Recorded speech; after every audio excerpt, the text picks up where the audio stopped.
na kay plano mo work abroad ba yun? Nindot next siya question. Background story. In 2019, I planned and I tried to work abroad. Nag-apply ko.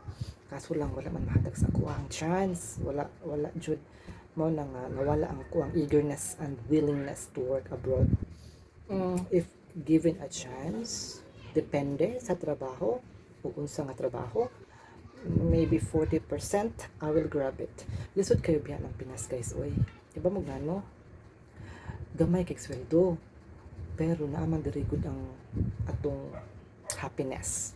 Like mo work abroad ka sa abroad man god, happy ka because you have money. But diri sa Pilipinas, happy ka nga nakay kwarta, bahala gamay basta you are with your family and friends. Layo kayo ang abroad guys, lisod kayo iuli-uli kay mahatag piliti. Pero kung wais ka, kung money matters, abroad jud ang dapat. Kay lisod jud kayo ang Pinas, kung sweldo lang ang saligan, mabito na ang uban, musudo lang jud na mga illegal kay naa din ang kwarta. Pero kung if you work morally, lisod kayo itigom diri sa Pilipinas. Pero lisod sad kaayo ibaylo ang imuhang happiness for money. Mo na kung tagaan ko og chance to work abroad, again depende sa unsa nga klase nga trabaho. And again, 40% maybe I will grab it. Nganong ganahan ako sa Pilipinas guys? I don't have a wife. I don't have a husband. I don't have a kid. So, work ko abroad, I will earn more money. Maybe I will get a car and house a lot. Kisa na akong binlan sa akong mga yaman, kumudato ko sa abroad.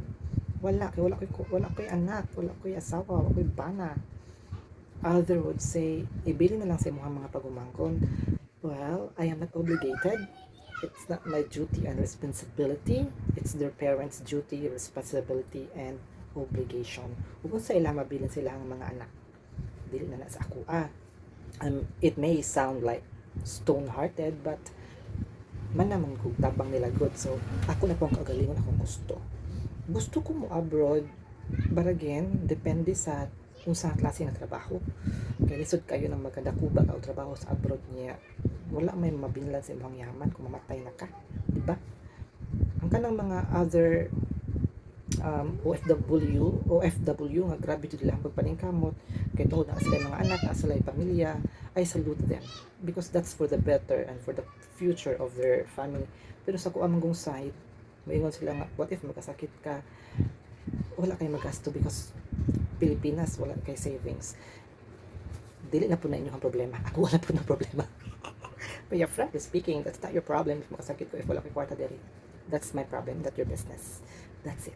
Kung abroad mong ganit ko, again, depende sa trabaho, 40%, maybe I will grab it, but again, lisod biya ng Pinas, kaya na diri ang happiness. Bye-bye.